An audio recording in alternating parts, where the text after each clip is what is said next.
నా పేరు ఉప్పునూరు వెంకటరెడ్డి, మాదాపురం గ్రామం, ముదిగొండ మండలం, మధుర నియోజకవర్గం.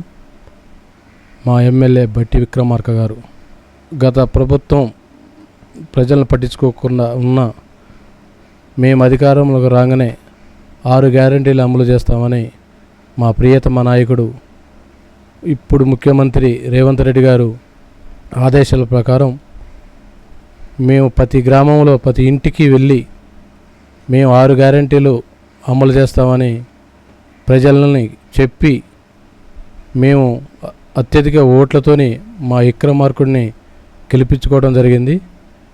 అందులో భాగంగా 6 గ్యారెంటీ అమలు విధంలో ఈరోజు మహిళలకు ఉచిత బస్సు నిరుపేదలకి అందుతున్నది, అదేవిధంగా రైతులకి అందుతున్నది. రెండవది ఆరోగ్యశ్రీ, ప్రతి పేద రైతుకి ఆరోగ్యశ్రీ అందుతూనే ఉన్నది. 10 లక్షల రూపాయల ఫ్రీగా ఆరోగ్యశ్రీ ప్రకటించడం జరిగింది. మేము అమలు చేస్తున్నది ప్రభుత్వం, దానికి చాలా సంతోషంగా ఉన్నారు ప్రజలు. అదేవిధంగా రుణమాఫీ, 2 లక్షల రుణమాఫీ, ఇప్పటికీ 1,50,000 రుణమాఫీ జరగడం జరిగింది. ప్రజలు చాలా సంతోషంగా ఉన్నారు. రాబోయే ఆగస్టు 15వ తేదీన 2 లక్షల రుణమాఫీకి ప్రభుత్వం కట్టుబడి ఉంది కాబట్టి ఇంకా ప్రజలు చాలా సంతోషంగా ఉంటారని మేము ఆశిస్తున్నాం. అదేవిధంగా కేంద్ర బడ్జెట్ మొన్న ప్రవేశపెట్టిన బడ్జెట్ తెలంగాణ ప్రజలకి చాలా ఘోరంగా అన్యాయం చేసింది.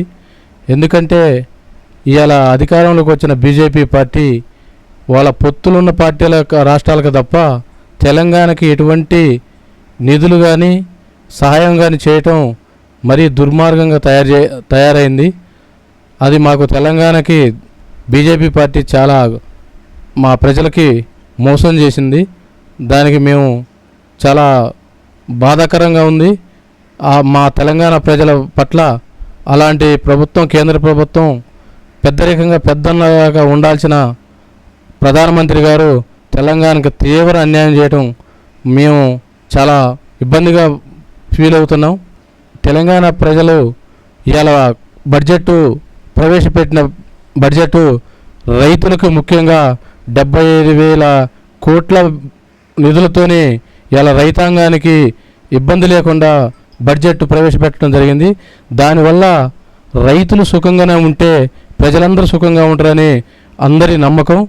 మేము వ్యవసాయం చేసే పరిస్థితుల్లోనే కూలీలు కానీ అన్ని రకాల ప్రజలు మా వ్యవసాయం మీదనే ఆధారపడి ఉన్నారు కాబట్టి చాలా అన్ని రకాలుగా అన్ని విధాలుగా అన్ని బడ్జెట్లో ప్రవేశపెట్టిన నిధులన్నీ ప్రజల కోసమే ప్రభుత్వం ఆ నిర్ణయం తీసుకొని మా ప్రియవంతమ నాయకుడు బట్టి విక్రమార్క ఆర్థిక మంత్రి గారు ప్రవేశపెట్టడం కూడా మేము చాలా సంతోషపడుతున్నాం. మా నియోజకవర్గ ఎమ్మెల్యే కాబట్టి మేము ఇంకా గౌరవంగా చెప్పుకోవడానికి అలా ఈ తెలంగాణ ప్రజలకి మా నాయకుడి తరపున ధన్యవాదాలు తెలుపుకుంటూ గర్వంగా ఫీల్ అవుతున్నాం. మా దగ్గర ప్రజాపాలనలో దరఖాస్తులు పెట్టుకోవడం జరిగింది. దానికి మేము ఇవాళ పేద ప్రజలు ప్రతి ఒక్కళ్ళు దరఖాస్తు పెట్టుకున్నారు. 0 బిల్లుతోనే ఇవాళ అందరూ సుఖంగా 0 బిల్లుతోనే ఉంటున్నారు. అదేవిధంగా ప్రజాపాలనలో 80% అన్నీ మేము పెట్టుకున్న వాటిల్లో ఇవాళ ప్రభుత్వం సమకూర్చింది. దానివల్ల మాకు ఎటువంటి ఇబ్బంది లేవు. ప్రజాపాలన ఎక్కువ పెన్షన్ల మీద, రేషన్ కార్డుల మీద, ప్లస్ ఇళ్ళ మీద ఎక్కువగా దరఖాస్తులు వచ్చినాయి. త్వరలో ప్రభుత్వం దాని మీద అన్ని రకాలమైన చర్యలు తీసుకొని ప్రభుత్వం త్వరలో రేషన్ కార్డు ప్రతి ఒక్క పేదవాడికి రేషన్ కార్డు ఇవ్వటానికి కానీ ఇల్లు ఇవ్వటానికి కానీ సుముఖంగా ఉందని ఆగస్టు 15 తర్వాత అన్ని ప్రవేశపెడతారని మేము ఆశాభావంగా ఉన్నాం. రుణమాఫీ అనేది ప్రతి పేదవాడికి ప్రతి రైతుకి రుణమాఫీ చెందింది. కొన్ని కారణాలుగా 1-2 ఏమన్నా ఆగినా కూడా ప్రభుత్వం దాన్ని పరిశీలన చేసి మాకు న్యాయం చేస్తుందని అయితే మాకు ఒక నమ్మకం ఉంది. ఇప్పటికీ 1,50,000 రుణమాఫీ జరగటం జరిగింది. ఇంకొక విడత ఆగస్టు 15 కల్లా మా ప్రియతమ నాయకుడు మాట ప్రకారం ఆగస్టు 15 విడుదల చేస్తాడు. దాంట్లో డోకా ఏమి లేదు. కాకపోతే 1-6 ఏమన్నా బ్యాంకుల నుంచి కానీ ఇంకేమన్నా సమస్యల వల్ల 1-2 ఆగినా కూడా దానికి చర్య తీసుకుంటుంది అనేది మాకు పూర్తి నమ్మకం ఉన్నది. మా ప్రభుత్వం మీదైతే పూర్తిగా విశ్వాసం ఉన్నది. ఈ రైతుల పక్షాన ఉంటుందని మేమైతే అందరం, ప్రజలందరం, రైతులందరం నమ్మకంగా ఉన్నాం. ఎస్సీ వర్గీకరణ కేంద్ర ప్రభుత్వం సుప్రీంకోర్టు ఇచ్చిన తీర్పుకి మేము చాలా సంతోషపడుతున్నాం. మాకు అట్లాంటి ఇబ్బంది ఏమి లేదు. మేము ప్రభుత్వం వెంటనే మా ప్రభుత్వం ఆ వర్గీకరణ బిల్లును తీసుకొచ్చి ఆ ప్రజలకి న్యాయం జరగాలని మేము కోరుకుంటున్నాం. కులగణన కూడా దాన్ని ప్రవేశపెట్టడం ముఖ్యమంత్రి గారు దాన్ని కులగణన చేస్తారని మాట ఇచ్చినాడు. 1-2 నెలలు లేట్ అయినా కూడా కులగణన చేసి తీరుతాం.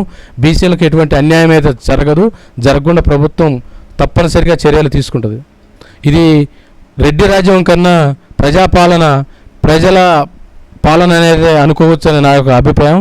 రెడ్డి పాలన అయితే ఇవాళ డిప్యూటీ ముఖ్యమంత్రి ఇవాళ ఒక అగ్రకులానికైనా, ఇవాళ స్పీకర్ అయినా అగ్రకులానికి ఇచ్చినాం తప్ప మేము రెడ్డి కులం అనేది దాని మీద అయితే మాకు అలాంటి ప్రమేయం లేదని మేమైతే అనుకుంటున్నాం.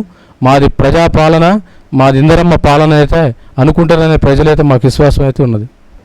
మేము గతంలో 25 సంవత్సరాలు నేను కాంగ్రెస్ పార్టీలో కార్యకర్త పనిచేసుకుంటూ ఒకసారి వార్డు మెంబర్గా పోటీ చేసి గెలిచి ఈ మాదాపురం గ్రామానికి ఉప సర్పంచ్గా 5 సంవత్సరాలు ఉన్నాను. తర్వాత వార్డు మెంబర్గా పోటీ చేసి అధికార పక్షంగా లేకున్నా ప్రతిపక్షంగా 5 సంవత్సరాలు నేను ఈ గ్రామ పంచాయతీలో ఉన్నాను. తర్వాత టీఆర్ఎస్ గవర్నమెంట్ వచ్చినాక సర్పంచ్గా మరియు నా భార్య ఎంపీటీసీగా పోటీ చేసి అధికార పార్టీ అండతో వాళ్ళు గెలవడం జరిగింది. నేను అధికారం లేదని ప్రజలు నాకు విశ్వసించకుండా ఓడించారు తప్ప నాకు వచ్చే ఎలక్షన్లో ఈసారి మా ప్రభుత్వం వచ్చింది కాబట్టి కాంగ్రెస్ ప్రభుత్వాన్ని ఇక్కడ కాంగ్రెస్ జెండాని మాదాపురంలో రెపరెపలాడిస్తామని మాకు ఒక ఆశ ఉంది. వచ్చే ఎలక్షన్లో జనరల్కి వచ్చినా బీసీకి వచ్చినా మాదాపురంలో కాంగ్రెస్ పార్టీ అభ్యర్థి పోటీ చేసి గెలవాలనేది మా కోరిక. అలాంటిది మా ప్రజల మేరకు, మాకు అధిష్టానం మేరకు మాకు అవకాశం ఇస్తే పోటీ చేస్తాం. ఒకవేళ మాకు అవకాశం ఇవ్వకపోయినా ఏరే వ్యక్తికి పోటీ చేసినా నేను అత్యధిక మెజార్టీతో గెలిపించడానికి కృషి చేస్తానని నేను హామీ ఇస్తున్నా. కాంగ్రెస్ పార్టీ ఈ మద్యపానం నిషేధం మీద కాకపోతే అంత బెల్ట్ షాపులు రద్దు కాకపోయినా చాలా వరకు అయితే కంట్రోల్లోకి అయితే తీసుకొస్తామనేది మాకైతే ఈ ప్రభుత్వం మీద నమ్మకం ఉంది. తప్పనిసరిగా ప్రజలకి న్యాయం జరుగుతుందని అనుకుంటున్నాను. నేను ముఖ్యంగా మాదాపురం గ్రామ ప్రజలందరికీ చెప్పేది ఏంటంటే, అధికారంలో కాంగ్రెస్ పార్టీ ఉంది. మా ప్రియతమ నాయకుడు బట్టి విక్రమార్కుడు ఉప ముఖ్యమంత్రి, ఆర్థిక మంత్రి. అభివృద్ధి జరగాలి అంటే మాదాపురం కాంగ్రెస్ ప్రభుత్వం వల్లనే జరుగుతుంది. కాబట్టి ఇక్కడ కాంగ్రెస్ పార్టీ అభ్యర్థిని గెలిపించి ఈ గ్రామాన్ని అత్యధిక మెజార్టీతో గెలిపించి అభివృద్ధి పదంలో నడిపించాలని మీ అందరినీ మేమైతే కోరుకుంటున్నాం. మీరు కూడా అదేవిధంగా మాకు ప్రభుత్వానికి సహకరించాలని కోరుకుంటున్నాం.